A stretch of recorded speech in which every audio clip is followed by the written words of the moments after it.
அதனால்தான் துணிந்து போய் சொன்னாங்கன்னு சொன்னோம்ல, புகாரில் இருக்குண்டு குர்ஆனில் இருக்குலாம் போய் சொல்கிறோம். நாங்கள் சின்ன வயசில் மூலது கிதாபில் எழுதிக்கிறாங்க.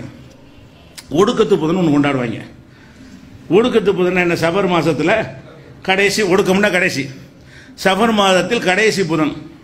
அந்த புதன் அன்னைக்கு என்ன செய்வாங்க, தட்டில் எழுதி இலையில் எழுதுவாங்க, மாயில எழுதுவாங்க, பண ஓலையில் எழுதுவாங்க, சில மந்திரங்கள்லாம் எழுதி அதை கரைச்சி குடிப்பாங்க, தலையில் தெளிச்சிக்கிடுவாங்க, தட்டில் ஊற்றி கழுவுறி அதில் போய் குளிப்பாங்க.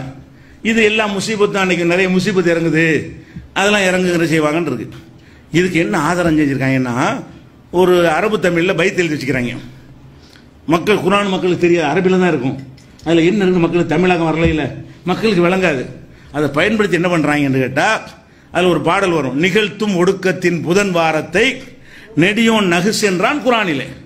இந்த ஒடுக்கத்து புதனை நகுசுன பீடை, குர்ஆனில் அல்லாஹ் பீடைன்னு சொல்லிவிட்டான் அப்படின்னு சொல்லி மக்களை ஏமாத்திருக்காங்க. இன்னைக்கு மௌலிது கிதாபில் இருக்குது. இந்த மௌலிது கிதாப்னு ஓதுறாங்கல்ல, அந்த மௌலிது கிதாபில் பிரிண்ட் அடிச்சு வச்சுக்கிற மௌலிது கிதாபில் அந்த வரி இன்னைக்கு வரைக்கும் நீக்கப்படாமல் இருக்குது. எப்படி இருக்கு, ஒடுக்கத்து புதன் வந்து பீடை என்று அல்லாஹ்வே குர்ஆன்ல சொல்லிட்டான். எவ்வளவு தைரியம் நெஞ்செழுத்தம் இருக்குன்னு.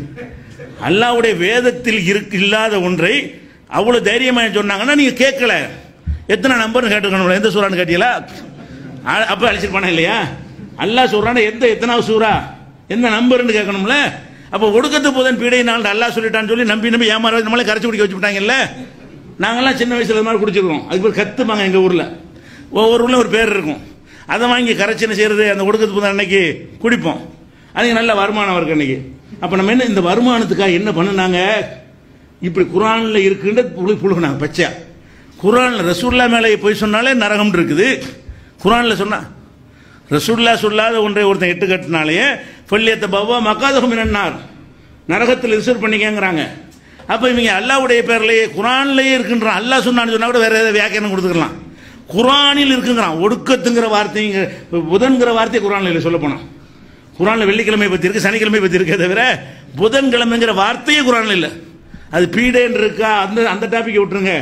புதன்கிழமை அரபியாங்கிற வார்த்தை குர்ஆன்ல இருக்கான்னு பாருங்க. புதனை பத்தி அல்ல சொல்லவே இல்லை. அப்படியான ஒரு விஷயத்துக்கு என்ன செய்யறாங்கன்னா, மக்களை ஏமாத்துறதுக்காக வேண்டி அரபி மொழி மட்டும் இருந்த நேரத்தில், தமிழாக்கம் வராத நேரத்தில் மக்கள் எடுத்தா பார்க்க போறாங்கிற தைரியத்தில் இப்படிலாம் ஏமாத்தின காரணம் என்ன, நீங்கள் அந்த அஜர்த்துமார்களை பெருமைக்குரியவர்கள் ஆக்கி கேள்வி கேட்க கூடாதுன்னு வந்தா இருந்தது. அதுக்கு தான் இவ்வளவு சம்பவங்களை சொல்றோம். இப்படிலாம் கேள்வி கேட்டிருந்தோம்னா கரெக்டான மார்க் நமக்கு கிடைத்திருக்கும்.